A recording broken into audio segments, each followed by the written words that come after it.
Barangay Love Stories. Love Stories.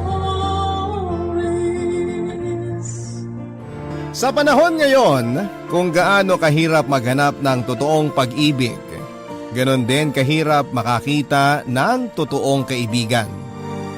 Isang kaibigan na mapagkakatiwalaan, maasahan at handang gawin ang lahat para sa iyong kapakanan. Ikaw, kapuso, kaya mo bang isakripisyo ang lahat, magsinungaling sa sarili mo at sa taong minamahal mo para lamang sa iyong kaibigan?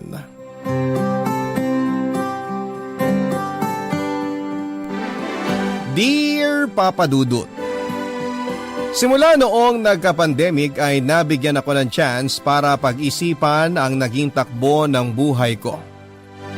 Marami akong bagay na nagawa sa nakaraan na pinagsisisihan ko, pero kahit papaano, ang mga pagkakamaling ito ay nakatulong para mag-grow ako bilang isang individual.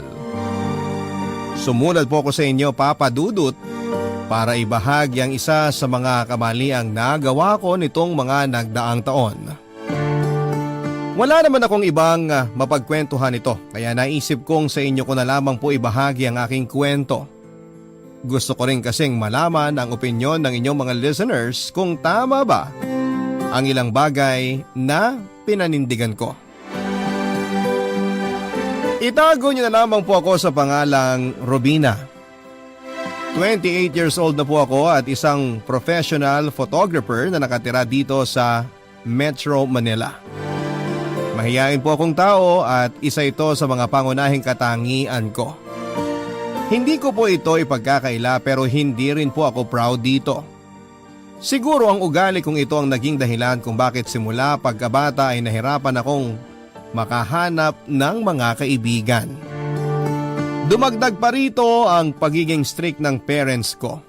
Wala po kasi akong muwang sa mundo noon nang mamatay ang nakakatanda kong kapatid.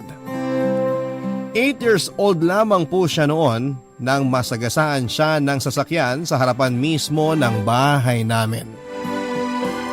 Ang insidenteng yon ang rason kung bakit sobrang naghipit ang mga magulang ko sa akin noong kabataan ko, Papa Dudut. Hindi ko po naranasang maglaro sa kalye kasama ang mga kapitbahay namin. Hatid sandurin po ako noong nag-aaral pa ako sa elementary at high school. Dahil dito ay naging mailap po ako sa mga tao at nasanay na mapag-isa. Kaya hindi na po nakapagtataka na lumaki akong walang kaibigan. Bukod kasi sa pagiging mahiyain, pinagkaitan din po ako ng pagkakataong makahanap ng kaibigan. Hanggang sa dumating po sa buhay ko si Eunice. College na ako noon at kumukuha ng kursong Bachelor of Arts in Mass Communication nang makilala ko siya.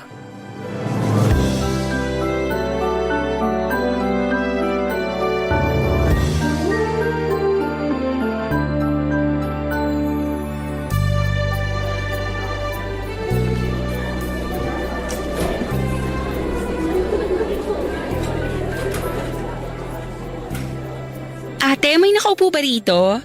Ha? Wala. Upo na ako Sige.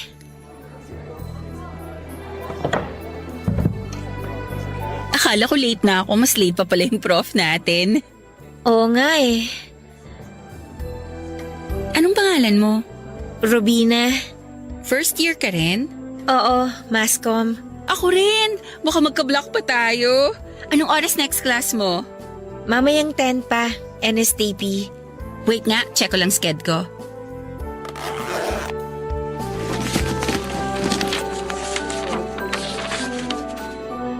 Ah, 10 a.m. tapos ang sunod 11:30, Phil History? Oo, tama. So blockmates nga tayo. Hi, I'm Eunice. Ako nga pala si Robina. Oo, sinabi mo na kanina. Oo nga pala.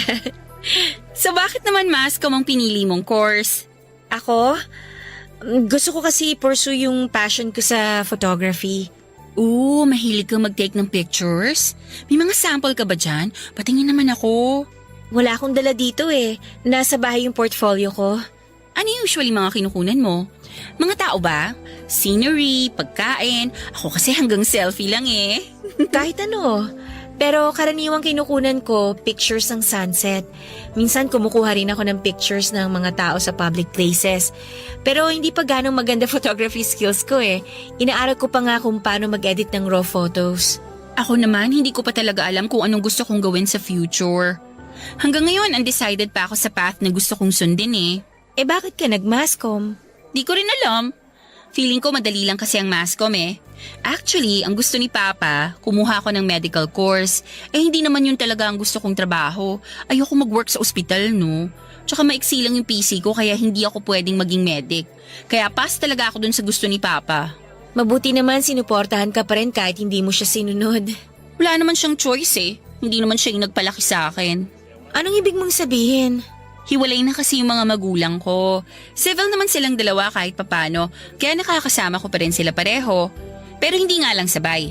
Nakatira kasi ako sa mama ko. Sa kanya ako lumaki. Pero kapag nagkakaroon ako ng tampo kay mama, dun ako kay papa. Yun ang benefit ng pagkakaroon ng hiwalay na magulang. At least para sa akin Ewan ko lang sa iba. Maswerte ka pa rin kasi may choice ka na makasama mo sila pareho. Yung iba kasi kapag naghiwalay ng mga magulang, isa lang sa dalawa ang pwede nilang piliin. Siguro nga swerte talaga ako. Bakit ikaw? Hiwalay din ba ang parents mo? Hindi naman, pero sobrang strict nila sa akin. Ako na lang kasi natitira nilang anak eh. Only child ka? Ako rin, only child. Actually, dalawa kaming magkapatid pero namatay yung kuya ko nung bata pa siya. Hala, ganun ba?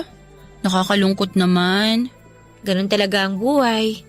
Wala tayong alam sa kung anong pwedeng mangyari bukas. Totoo yan. Tulad ngayon, wala pang prof. Eh di sana diniretso ko na lang yung tulog ko kanina. Baka naman narito lang yung prof natin sa sked niya. Di kaya?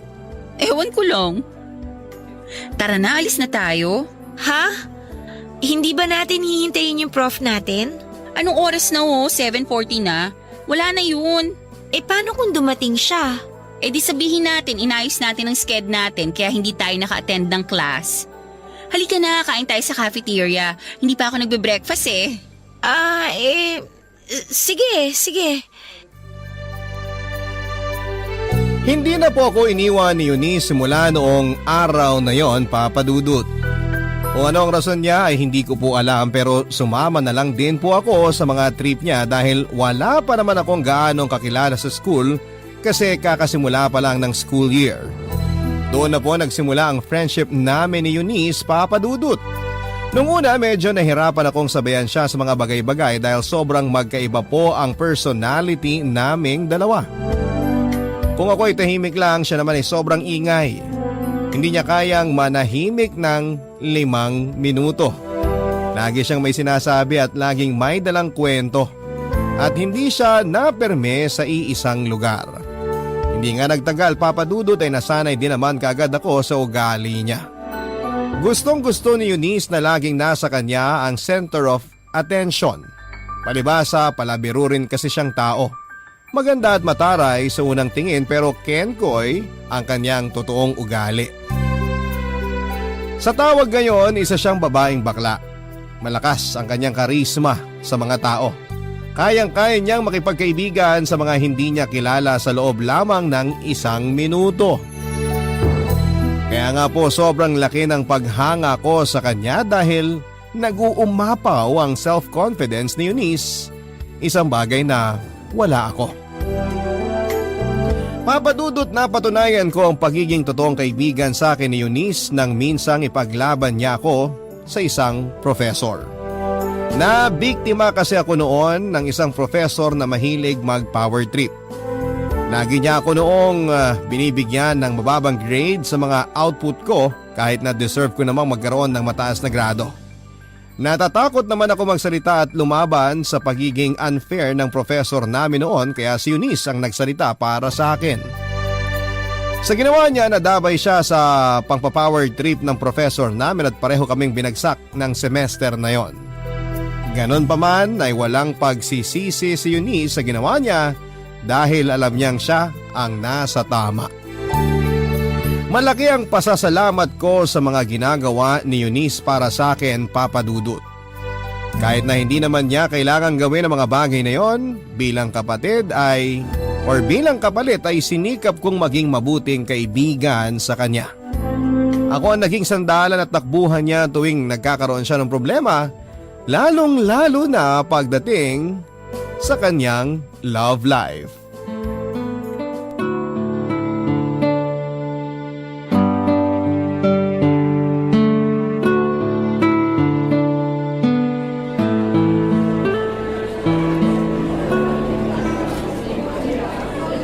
Ayan, ito na yung pinabibili mong pagkain. Ang hilig mo talaga sa matatamis.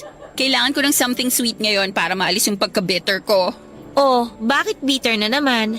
May problema na naman kayo ng jowa mo. Nakwento ko naman sa iyo yung nangyari, di ba? Last week pa yun ah.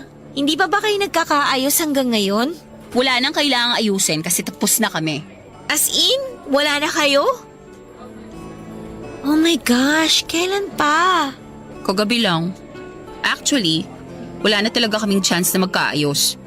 Kagabi lang namin ginawang official para wala nang problema. Wala na ba talagang chance? Kahit 10% lang? Wala na. Zero. Nek-nek niya. Ano akala niya sa akin, maghahabol? Sa ganda kong to, hindi ako marunong maghabol, no? Kala mo naman kung sinong gwapo, height pa lang talo na. Ano ba kasing nagustuhan mo sa lalaking yun? Ewan ko ba? Ginayuma yata ako ng buwisit na yun? Sabi ko naman sa'yo may something talaga sa lalaking yun.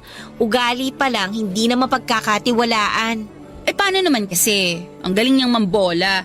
Daig pa yung mga sales lady sa mall. Ako naman tong si tanga. Naniwala naman sa mga sinasabi niya.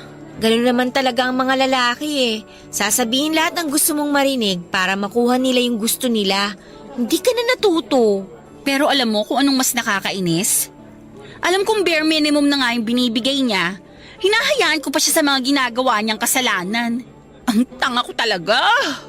Alam mo, nag-iiba talaga ang ugali mo, no? Kapag nai-inlove ka. Ang tapang-tapang mo sa ibang tao, tapos kapag nagka-jowa, parang maamong tupa. Ewan ko ba kung anong klaseng mahi ka meron ng pag-ibig na yan? Kaya nila siguro sinasabi na magical ang love kasi kahit pangit, pumopogi kapag na-inlove ka. Naku, mararanasan mo rin yan kapag nagka-jowa ka na. Ay sus, wag muna. Study first bago jowa. Hindi ka kasi marunong lumandi Palagi kang napipipi pag nakakakita ng mga bagong muka. Paano ka na lang kung wala ako? Wag mo kasi ako itulad sa'yo, masyadong marupok. Hoy, hindi O, aminin mo, nakailang boyfriend ka na since first year college? 4. 5 kaya! 5 ka dyan. Gusto mo bilangin natin? Yung irregular student na kaklase natin sa PE, yung nursing, yung kaibigan ng pinsan mo, yung nang ghost sa'yo, tapos itong huli. O ano ha? Excuse me, yung nursing, fling lang yon, hindi yun counted. O sige, sabihin na nating 4. Pero marami pa rin yun ha. Masyado ka kasing mabilis ma-fall sa mga lalaki Para ka nag-window shopping sa mall na kapag may nagustuhan, bili agad. Tapos sa huli, magsisisi. Sa habulin ng best friend mo May magagawa pa ba ako? Habulin nga, palagi namang niloloko. Bunga nga mo ha, nananakit. Basta ako, may araw din ng mga manluloko na yan. Akala ba nila, aalis na lang ako basta sa buhay nila nang walang pasabog? Bakit? Anong plano mong gawin? Papahirapan ko ang ex ko. Kala niya makakatakas siya sa panluloko niya sa akin. Ano nga gagawin mo? Kilala ko mga kaibigan niya. Close rin kami ng nanay niya, kaya kapag ako talaga nagsalita, magtago na siya. Alam ko lahat ng mga baho ng lalaking yun. Masyado ka namang mapaghiganti. Hayaan mo na lang yun. Gawin mo na lang siyang lesson sa buhay mo nang sa ganon hindi ka na maloko sa future. Di naman ako makakapayag dyan. Kilala mo ako, Rubina, at hindi ako basta-basta umaatras. Taurus kaya to. Kaya kong itolerate pag-uugali ng mga tao, pero pag sinaktan na ako, hindi ako basta nagpapatawad. Bala ka dyan, matanda ka na, alam mo nang ginagawa mo. Ganyan dapat, support ka lang sa bestie mo. Parang kinakampihan mo pa yung lukulukong lalaking yun Mabilis talagang ma-fall sa mga lalaki si Eunice Papadudut. At kung gaano siya kabilis ma-in love ay ganon din siya kabilis magsawa o maiwan ng mga lalaking kanyang minamahal. Hindi na nakapagtataka kung marami ang nakapila sa kanya dahil maliban sa charismatic na personality nito ay may tinatago rin siyang ganda. Taglay nito ang morena beauty at tangkad na maaaring ipantapat kay Rabia Mateo. Kaya niyang dalhin ang sarili kahit na nakasando o shorts lamang siya. Ganon kalakas ang appeal niya. Papadudot ma-pride na tao si Eunice. Kung maaari ay hindi niya gustong ipakita sa publiko na nasasaktan siya. Pero ang totoo niyan, malambot ang puso ni Eunice. Lalo kapag pag-ibig na ang pag-uusapan. Kaya naman tuwing broken-hearted siya ay ako ang laging support system niya. Sa akin siya palagi naglalabas ng hinaing at sama ng loob niya. Kapag naka-move on na siya mula sa taong nanakit sa kanya, agad kanyang aalisin sa buhay niya nang walang pag-aalinlangan. Ganon ang naging takbo ng buhay pag-ibig ni Eunice Papadudut. Simula noong nakilala ko siya, parang trial and error ang love para sa kanya. Kung hindi nag-work, iiyakan niya pero mag-move on din kaagad siya. Pagkatapos noon ay ekis na sa buhay niya yung mga ex niya. Mabait at masayang kaibigan naman si Eunice pero nakakatakot din siyang kaaway. Ipaglalaban ka niya sa mga taong umaagrabyado sa iyo. Pero kapag siya ang inagrabyado mo, ikaw mismo ang lalabanan niya. Sa loob ng halos 10 taon ay gano'n na po ang naging setup ng pagkakaibigan namin ni Eunice Papadudut. Ipinagtatanggol niya ako sa mga taong hindi ko kayang labanan samantalang ako naman ang sumasalo sa kanya tuwing nadadown siya. Dahil dito mas lumalim pa ang friendship naming dalawa. Pero masusubok ang tibay ng pagkakaibigan namin ni Eunice sa pagdating ni Aldred sa buhay namin. Ang mga kwento ng pag-ibig, kwento ng buhay at kwento ng pag-asa. Nasa Spotify na, Barangay Love Stories. Pakinggan kahit kailan, kahit saan. Barangay Love Stories sa Spotify. Kinig na, kabarangay! Papadudot, ako ang unang nakakilala kay Aldred mula sa trabaho. Bagong hire lang siya noon bilang video editor matapos mag-resign at mag-solo ang dati naming editor. Unang araw pa lamang niya sa trabaho ay naging kaibigan na kaagad niya ang mga tao sa opisina. Mula pagpasok at pag-uwi ay hindi siya nauubusan ng energy. Daig pa niya ang nakainom ng energy drink.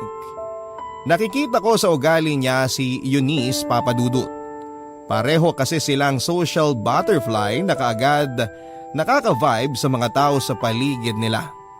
Kayang-kaya nilang mag-adjust sa iba't ibang personality ng mga taong nakakasalamuha nila. Bilang ako ang pinakatahimik sa grupo, ako ang paboritong inaasar at tinutokso noon ni Aldred. Nung una, inis na inis ako sa ugali niya, lalo na kapag kinukulit niya ako. Kung kailan busy ako sa trabaho, pero nasanay din naman ako sa ugali niyang yon kalaunan. Sa mga kulitan at asaran na yon ay nakabuo kami ng pagkakaibigan ni Aldred. Sincere at totoo kasi siya. Yan ang pagkatao niya. Kaya mabilis ko siyang nagustuhan. Kaya niyang ilugar ang pagiging palabiro niya at marunong magseryoso sa mga oras na kailangan. Aaminin ko sa inyo, Papadudut, na sa unang araw pa lamang ng pagkikita namin ay na-attract na ako sa physical appearance ni Aldred. Hindi ko naman itatanggi na gwapo talaga siya. Para siyang nanggaling sa isang fashion magazine na pinotoshop ang mukha niya. Matangos ang ilong, chinito at manipis ang labi na hawig sa mga sikat na K-pop idols. Matangkad at makinis ang kanyang balat na parabang suki sa derma. Kapag pinagsama-sama ang mga katangiang ito ni Aldred, baka pati kapwa niya lalaki ma-fall na sa kanya. Ganon po ang nangyari sa akin, Papadudut. Sa ilang buwang pagsasama naming dalawa ni Aldred sa trabaho ay gumaan na po ang loob ko sa kanya. Eto sana ang gusto kong sabihin kay Eunice noon na sa wakas ay nahulog na ang puso ko sa isang tao. Pero nang ipakilala ko si Aldred kay Eunice, hindi ko ine-expect ang naging takbo ng mga pangyayari.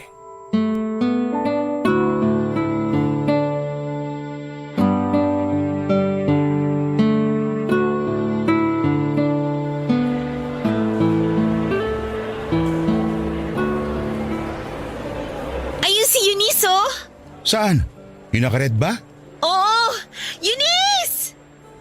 Aldred, dito na ako. Salamat sa pagsama sa akin, ha? Wala yun. San ka na ngayon? Mag-iikot-ikot na siguro muna ako rito sa mall, tapos uwi na rin. Be, ang tagal mo ha. Ang usapan 4:00. Anong oras na ho? Hello. Rubina, hindi mo naman sinabi sa akin na may kasama ka pala.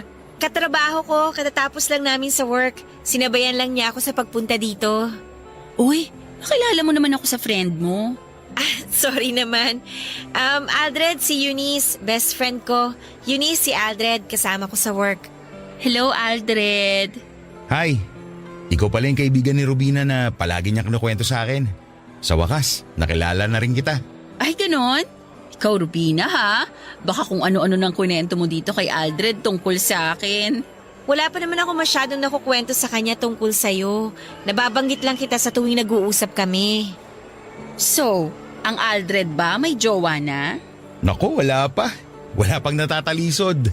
Ako rin, wala pang jowa. Pero hindi ako naniniwala sa'yo. Sa gwapo mong yan, imposible namang wala kang jowa. Marami ka sigurong ka-fling, no? Baka naman ikaw yung lalaking takot sa commitment. Sana nga marami na lang akong ka-fling. Kaso wala talaga eh. Eh baka naman kasi boyfriend ang hanap mo. Uy, Eunice, grabe ka, ha? Mas maganda na yung sure para as early as now ay magkaalaman na. So far, babae pa rin naman ang hanap ko. Mabuti naman kung... Alam mo, late na tayo sa reservation natin. Halika na. May pupuntahan pa ata si Aldred eh. Sandali lang, nag-uusap pa kami eh. Bye, Aldred! May pupuntahan ka pa, di ba? Oo, may lakad pa ako. Sige na, maiwan ko na kayo. Ano ba yan? Mauna na ako sa inyo. Nice to meet you, Eunice. Bye! Kunin mo na lang kay Rubina yung number ko, ha? Ikaw talaga! Bakit ba? Ikaw, ha? Hindi mo sinasabi sa akin na may binabakuran ka na pala. Anong binabakuran? Katrabaho ko lang yun, no? Hindi nga. Yung totoo, Rubina. Jowa mo yun, ano? Magtatampo na ako sa'yo. Di ka na nagsasabi sa akin ng mga ganap mo sa buhay. Walang ganap. Magkatrabaho lang talaga kami. Eh, ba't kanya hinahatid? Bakit? Hindi ba pwede? Sus, ang showbiz mo. Pero aminin mo, type mo siya, no? Hindi ah. Kung magkakaroon man ako ng bet na lalaki, ikaw ang unang makakaalam nun. So, hindi mo bet si Aldred? Hindi.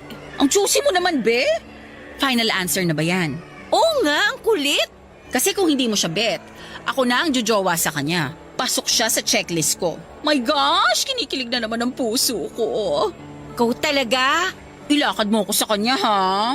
Ay nako, Eunice. Sige na, please.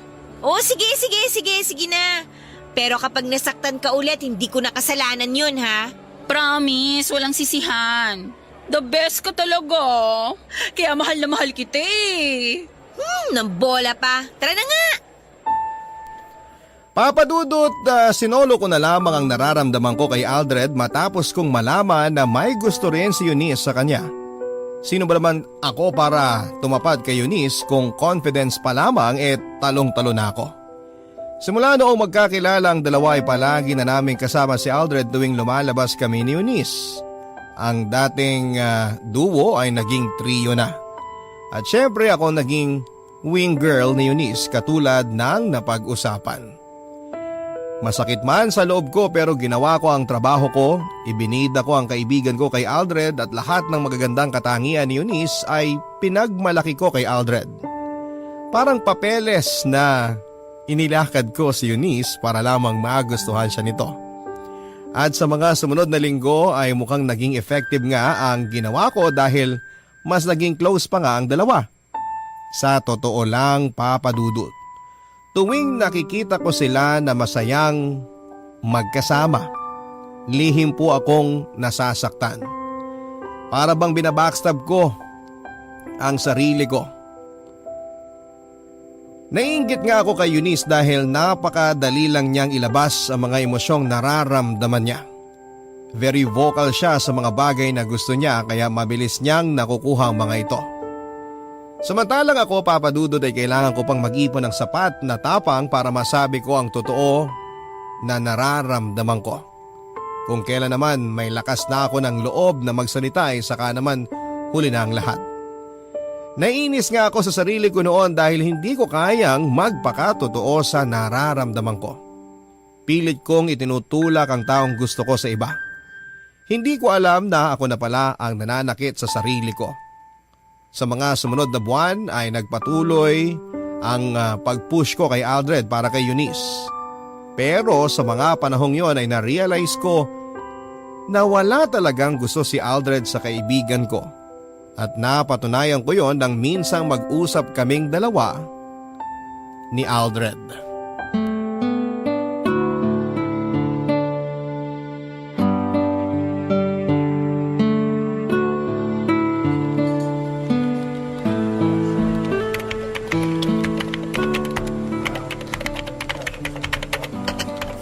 Rubina, Bakit?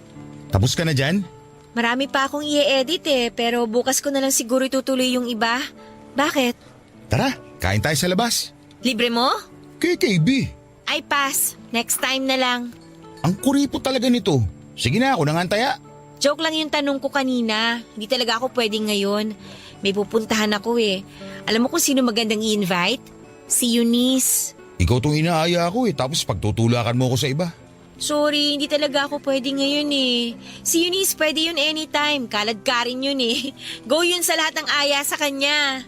Alam mo, napapansin ko lang lagi mo sinasali si Eunice sa usapan. Habang kumakain, bigla mo na lang isisingit ko anong favorite food ni Eunice. Kahit sa trabaho, bigla mo na lang siya babanggitin out of the blue. Nakakahalata na ako sa ginagawa mo Bakit? Ano bang ginagawa ko? Magmamaang-maangan ka pa ba? Di ako pinanganak kahapon, Rubina. Masyado kang obvious Sasabihin ko na sa'yo para hindi ka na mapagod. Hindi ko type si Eunice. Bakit naman? Perfect girlfriend na si Eunice Maganda, sexy, mabait. Medyo makulit nga lang pero maaasahan siyang tao. Ipaglalaban ka niya basta nasa tama kayo. Sa hindi ko nga siya gusto. Ibang hinahanap ko at hindi si Eunice yun. Mas magaling ka pa sa akin Sino bang gusto mo, Aber? Ikaw? Ha? Baliw! Joke time ba to? Huwag mo akong ginaganyan, Aldred, ha? Hindi naman ako nagjo-joke Sa dami ng tao dito sa office, ikaw ang palagi kong inaayang lumabas. Sumasama ako sa lakad nyo ni Eunice dahil sa'yo. Kinukulit kita, inaasar kita lagi kasi nga yun lang ang paraan para makausap kita. Hindi ko alam kung napapansin mo yun o hindi, pero yun ang totoo. Gusto kita, Rubina. Alam mo namang patay na patay sa'yo si Eunice, diba? Bakit? Required ba na gustuin ko siya porket patay na patay siya sa akin? Hindi naman, pero sana bigyan mo siya ng chance. Mabait na tao si Eunice. Napupunta lang siya sa maling tao kaya lagi siyang sawi sa pag-ibig. Paano kung maling tao rin ako? Hindi yan. Bagay kayong dalawa. Bagay na bagay. Swak kayo sa isa't isa. Tsaka alam ko yun dahil pareho ko nakikita ang personality ninyo. Compatible kayo. Sobra. Hindi ikaw magde-decide noon, Rubina. Kung compatible kami o hindi. Si Cupido ka ba? Ikaw na ba ngayon ang nagdedesisyon para sa mga tao? Kung sinong dapat nilang mahalin? Yun lang naman ang hiling ko sa'yo Bigyan mo ng chance si Eunice. Promise, hindi ka madidisappoint. Baka nga pasalamatan mo pa ako Nakakawalang gana naman. Kung ayaw mo sa akin, sabi mo na lang na ayaw mo. Hindi yung kung ano-ano pa sinasabi mo. Pinagpipilitan mo pa ako sa ibang tao Gusto mo, sa'yo na tong puso ko para ikaw na lang mag-decide para sa akin. Hindi naman sa ganon. Gusto ko lang naman na... Isang tanong, isang sagot. Oo, hindi lang ang sagot. Wala ba akong chance sa'yo? Pero totoo nga, kung kay Eunice ka... Eunice. Lagi na lang Eunice. Nakakarindi na Sabihin mo na lang kung hindi mo ako gusto. Kung wala akong chance sa'yo, para tapos na. Dami mo pang sinasabi. Oo na, gets ko na ayaw mo sa akin. Nandadamay ka pa ng ibang tao. Ba't ka nagagalit? Hindi ako galit. Naiinis ako sa'yo. Bahala ka dyan. Papadudot, hindi ko alam kung bakit hindi ko pa kinagat ang opportunity na dumating sa akin nung time na yon. Chance ko na dapat yon na magtapat ng nararamdaman kay Aldred, pero dahil sa magkahalong kaba, takot at hiya ay umurong ang buntot ko at muli akong nagtago sa sarili kong pagkakaila. Inisip ko rin noon na maaaring maging reaksyon ni Eunice kapag nalaman niyang may gusto rin ako sa lalaking napupusuan niya. Lalo na kapag nalaman niya na sa akin pala may gusto si Aldred at hindi sa kanya. Ayokong saktan ng best friend ko, Papa Dudut, kaya nag-decide na ako na itago na lamang ang totoong nararamdaman ko para hindi na gumulo ang sitwasyon. Alam ko rin naman na mabilis magsawa sa lalaki si Eunice. Sa tagal ng pagsasama naming dalawa bilang magkaibigan ay hindi ko pa siya nakitang tumagal sa isang relasyon. Allergic kasi siya sa mga long-term relationship. Ang sabi ko sa sarili ko noon ay hihintayin ko na lamang na ma-fall out of love si Eunice kay Aldred. At kapag nangyari yon ay baka ready na akong sabihin kay Aldred ang totoo. Yun nga lang, Papa Dudut, hindi nagkatotoo ang inaasahan kong mangyari. Sa mga sumunod na buwan, mas naging close pa ang dalawa hanggang sa unti-unting nawala na ako sa picture. Nagkaroon po ng sariling mundo sila Aldred at Eunice at dumating nga sa puntong lumalabas na sila nang hindi na ako kasama. Ang trio bumalik na sa pagiging duo. Ang kaibahan nga lang, ako ang naalis. Nalaman ko na lamang sa mga sumunod na araw na ang lalaking gusto ko at ang best friend ko ay magjowa na pala. Ang mga kwento ng pag-ibig, kwento ng buhay at kwento ng pag-asa. Nasa Spotify na, Barangay Love Stories. Pakinggan kahit kailan, kahit saan. Barangay Love Stories sa Spotify. Kinig na, kabarangay! Hindi naman naging kami ni Aldred, Papa Dudut. Pero naging broken ako ng araw na malaman ko ang balitang sila na ni Eunice. Iniyakan ko ang taong hindi naman naging akin. Parang akong sira dahil ako rin naman ang naging dahilan kung bakit ako nasaktan. Hindi ako nagpakatotoo, itinulak ko si Aldred palapit kay Eunice. Hindi ako nagsabi sa best friend ko na ako ang naunang nagkagusto kay Aldred. Nabigyan nga ako ng pagkakataong umamin pero pati yun ay sinayang ko. Tapos ako ngayon ang nagdadrama na para bang bida sa teleserye na inagawa ng asawa. Durog na durog ako noon, Papa Dudut. Habang nakikita silang sweet sa isa't isa, ganun pa man ay pinilit kong maging masaya. Kailangan kasi dapat kong ipakita sa best friend ko na full support ako sa relasyon nila ni Aldred. After all, ako ang naging wing girl niya. Hindi rin naman ako totally nawala ng pag-asa ng mga panahon na yon. Pinangahawakan ko pa kasi noon ang katotohanang hindi kaya ni Eunice ang tumagal sa isang relasyon. Medyo selfish pakinggan pero pinapanalangin ko noon na sana ay hindi sila magtagal ni Aldred. Masama ng kaibigan kung masama, Papa Dudut, pero yon ang inaabangan kong mangyari. Mabilis na dumaan ang mga araw, umabot sila ng 1 buwan, 5 buwan, hanggang sa nag-celebrate na nga sila ng kanilang anniversary. Handa na akong bumitaw noon, Papa Dudut. Pero bigla akong sinapian ng tapang nang minsang mag-inom kami nila Aldred kasama mga katrabaho namin. Doon nagtapat ako ng totoong nararamdaman ko sa kanya, Papa Dudut.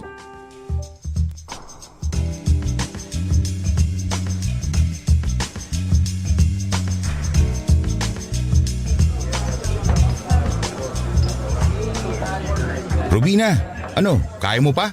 Nakakarami ka na yata ng inom ah. Kaya pa! Inom pa tayo! Maaga pa oh! Lasing ka na yata eh. Namumula ka na oh. Tama na yan. Sabing kaya pa eh. O sige, kaya pa kung kaya. Pero pahinga ka muna, okay? Ituloy mo ulit mamaya. Tungga ka ng tungga dyan eh. May pinagdadaanan ka ba? Wala naman. Happy ako, hindi ba halata? Masaya ako. Masayang masaya. Ikaw ba? Ako? Masaya rin naman ako. Sana all. Kumusta na kayo ng best friend ko? Okay naman kami ni Eunice. Going strong. Alam mo, Tama ka nga sa sinabi mo na pasasalamatan kita balang araw. Ang galing ko, no? Nagdilang anghel ako. Sabi sa'yo eh. Kayo talagang para sa isa't isa. Nung una talaga, hindi pumasok sa isip ko na may chance kaming dalawa ni Eunice. Sobrang layo niya sa mga hinahanap kong katangian ng isang babae. Kayong dalawa? Oo naman, magtatagal kami. Sisiguraduhin ko yan. Para naman kahit papano magkaroon si Eunice ng mahaba-habang karelasyon. Noon kasi, mahaba na para sa kanya yung 3 months eh. Noon yun kasi mga bata pa kayo noon. Pero tingin ko naman, seryoso na si Eunice ngayon. Nako, maniwala ka sa akin. Halos 10 taon na kaming mag-best friend niyan. Kaya kilalang kilala ko na siya. Madaling magsawa si Eunice. Kaya nga, galingan mong maging boyfriend niya kasi kung hindi, nako. Iiwan ka nun. Sandali nga. Ano bang gusto mong palabasin? Wala naman. Nagsasabi lang ako ng totoo. Alam kong nakainom ka pero sana marinig mo yung mga sinasabi mo. Parang sinisiraan mo na si Eunice eh. Di ba ikaw nga ang number 1 na nagtulak sa akin na ligawan siya? O ngayon kami na, bakit ganyan lumalabas sa bibig mo? Hindi ko siya sinisiraan, okay? Sinasabihan lang kita sa pwedeng mangyari. Walang mangyayari sa amin. Ano, manghuhula ka na rin ngayon? Ba't ka ba nagkakaganyan? Ba't ako nagkakaganito? Hindi ko alam. Baka kasi nagsiselos ako. Baka lang naman. Ano nagsiselos? Dahil ba nawawala ng atensyon sa'yo ni Eunice? Di ba ito naman ang gusto mo mangyari? Hindi ako nagsiselos sa'yo. Nagsiselos ako kay Eunice. Di ka ba marunong magbasa ng body language? May gusto ko sa'yo, Aldred. Gusto kita. Matagal na. O, ayan na. Ayan na yung sagot sa tanong mo noon. Gusto kita. Mas nauna ako nagkagusto sa'yo kaysa kay Eunice. Pero ano pa bang magagawa ko? Kayo na eh. Kaysa magpaka-bitter, hindi magpaka-plastic na lang ako. Kunwari masaya para sa inyong dalawa. Kahit na yung totoo, sasaktan ako. Bakit ngayon mo lang sinabi? Kasi ayoko magalit si Eunice sa akin. Ayoko masira yung pagkakaibigan namin. Natakot ako. Pero ngayon okay lang kahit masira ng pagkakaibigan nyo? Okay lang kahit magalit na siya sa'yo? Hindi ko alam. Totoo lang, hindi ko talaga alam, Aldred. Pero gusto kong malaman mo na matagal kong binuo yung tapang na meron ako ngayon para sabihin sa'yo yung totoo. Kaya sana may chance pa ako. Nahuli ka na, Rubina. Mahal ko na si Eunice. Siya na ang laman ng puso ko. Siya na ang gusto ko kaya malabo na mangyari ang gusto mo. Pero sinabi mo sa akin no na gusto mo ko. Sabi mo ayaw mo kay Eunice. Noon yun. Natatandaan mo pa ba kung ano naging sagot mo sa akin nung nagtapat ako sa'yo? Sabi mo, kay Eunice na lang ako. Ipinagtabuyan mo ako. Ipinilit mo ako sa ibang tao tapos ngayon gagawin mo sa akin to? Sa amin ng best friend mo? Rubina, ang sabaw nga kapag hindi mo pinansin ng ilang oras, lumalamig. Pag-ibig pa kaya? Pero pwede namang initin ulit, di ba? Pwede namang ibalik kung gugustuhin mo. Yun ang problema. Paano kung ayaw ko na? Siguro tama nga na ganito ang nangyari. Kasi paano ako magmamahal ng babae na sa simula pa lang, hindi na ako kayang ipaglaban. Papadudot na wala ang amats ko sa mga sinabi sa akin ni Aldred ng gabing yon. Masakit palang masampal ng katotohanan. Ayoko bang umiyak pero pagka-uwi ko ng bahay ay kusang nagsipaglabasan sa mga luha sa mata ko. Bigla akong naawa sa sarili ko. Napakalaki ng pagsisisi ko sa mga maling desisyon na ginawa ko, Papadudot. Kung pwede lang sanang bumalik sa unang araw na pagkikita namin ni Aldred. Doon pa lamang ay aaminin ko na ang katotohanan. Sana ay hindi ko na lamang siya ipinakilala kay Eunice. Sana umamin na lang din ako noong nagtapat siya sa akin. Sana pinaglaban ko na lamang ang nararamdaman ko. Pero papadudot ang masaklap na katotohanan hanggang sana na lamang ang lahat ng yon dahil tunay ngang laging nasa dulo ang pagsisisi. Sa sumunod na araw ay kapansin-pansin ang pag-iwas sa akin ni Aldred sa trabaho. Naintindihan ko naman kung bakit niya ginagawa yon. Maging ako ay wala na rin namang mukhang iaharap sa kanya matapos ang nangyari sa aming dalawa. Pero kinapalang ko na ang mukha ko ng araw na yon para pakiusapan si Aldred na huwag nang banggitin pa kay Eunice ang mga nangyari. Sinabi ko rin sa kanyang kalimutan na ang mga sinabi ko ng gabing yon at ibaon na lamang ito sa limot. Ayokong eto pa ang pagmula ng gulo at pagkasira ng pagkakaibigan namin ni Eunice.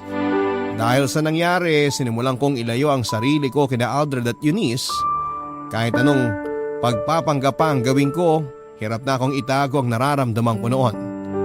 Para nga sa ikabubuti ng isip at puso ko ay umiwas na lamang ako sa kanilang dalawa pero napansin kaagad ni Eunice ang ginagawa ko. Kaya nilapitan niya ako upang kumustahin kung may problema nga ba.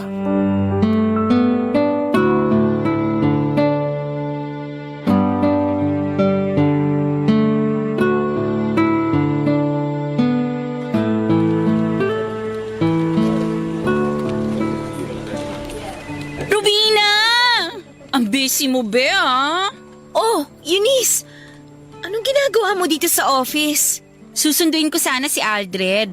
Lalabas kasi kami kaso masyado yata ako napaaga. Hindi naman. Actually, pa-out na kami.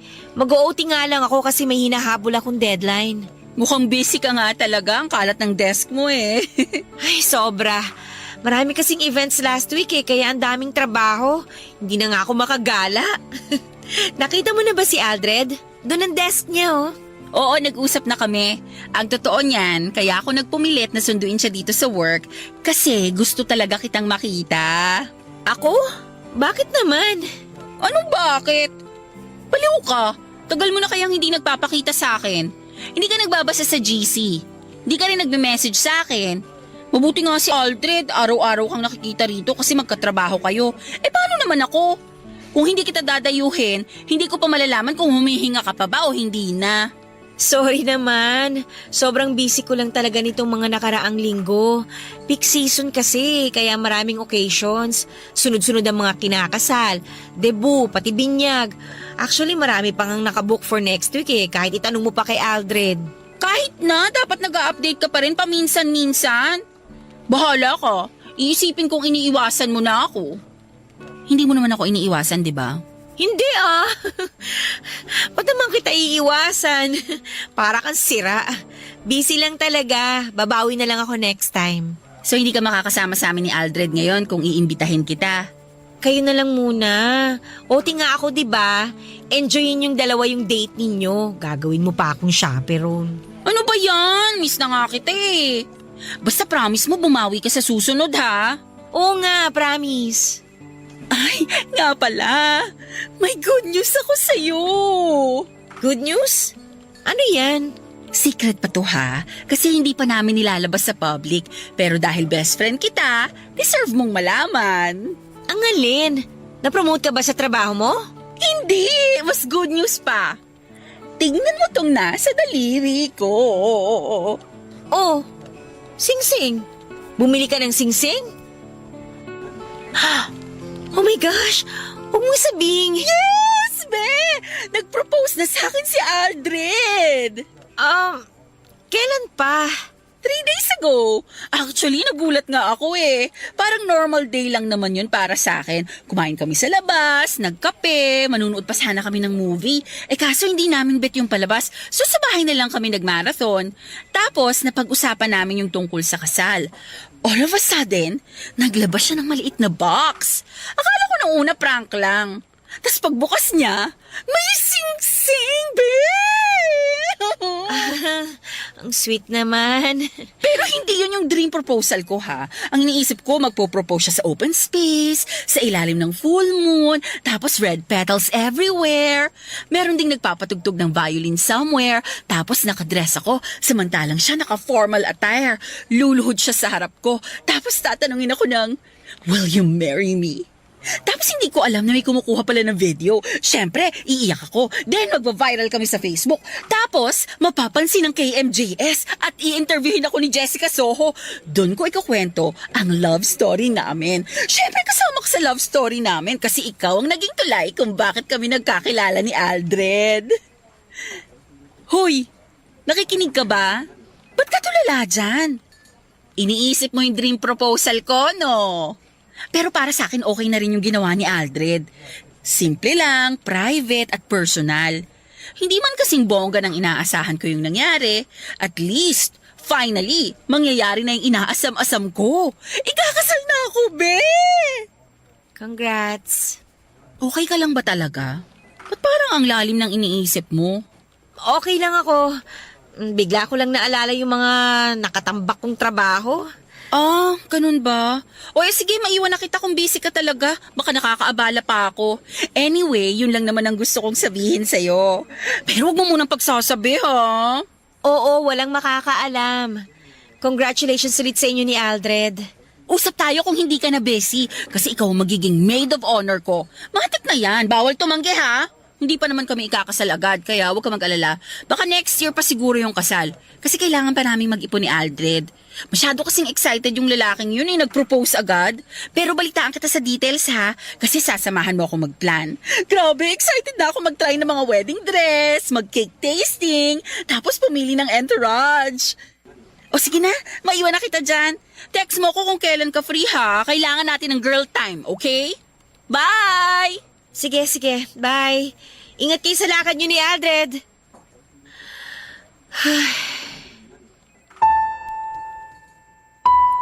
Kung masakit na para sa akin na malamang magkasintahan na sina Aldred at Eunice, may masasakit pa pala dito, Papa Dudut. At eto ay ang malamang ikakasal na silang dalawa. Para bang nag-malfunction ang utak ko nang nalaman ko yon. Wala akong nasabi sa binalita ni Eunice at biglang bumigat ang dibdib ko.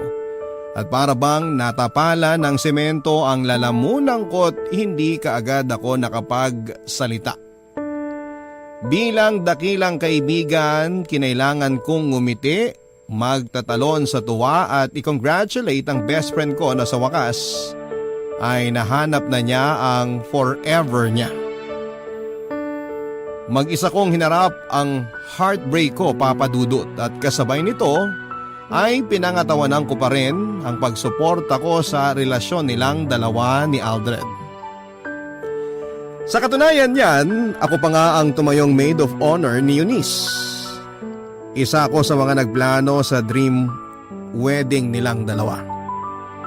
Ako rin ang naging official photographer para sa prenup photos nila at sa araw mismo ng kasal. Lahat ng yun ay ginawa ko para sa best friend ko kahit na ang kapalit nito ay ang pagkadurog ng puso ko. Papa Dudut, wala naman akong sinisisi sa mga nangyari kundi ang sarili ko. Hindi ko pwedeng ibaling ang sisi kina Aldred at Eunice dahil wala naman silang ibang ginawa kundi ang magmahalan. Ako ang nanakit sa sarili ko sa pamamagitan ng paglayo mula sa kaligayahang abot kamay ko na sana. Matapos ikasal sina Aldred at Eunice ay dahan-dahan akong dumistansya sa kanila. Busy na sila noon sa pagbuo ng sarili nilang pamilya kaya hindi na nila napansin ang paglayo ko sa buhay nila. Umalis ako sa dati kong trabaho at nagbukas ng sariling photography business. Sinikap ko pong kalimutan ang mga nangyari, Papa Dudut, pero minsan ay dumarating pa rin ako sa point kung saan ay bumabalik sa mga alaala ko ang isang pagkakataong nasayang. Sa ngayon ay meron na akong boyfriend.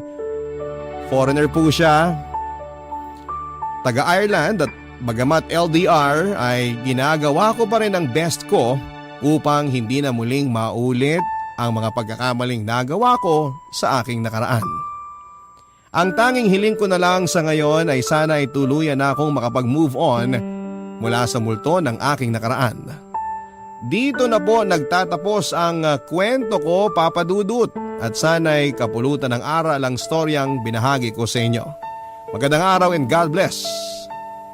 Ang inyong forever kapuso at kabarangay, Rubina. Barangay Love Stories.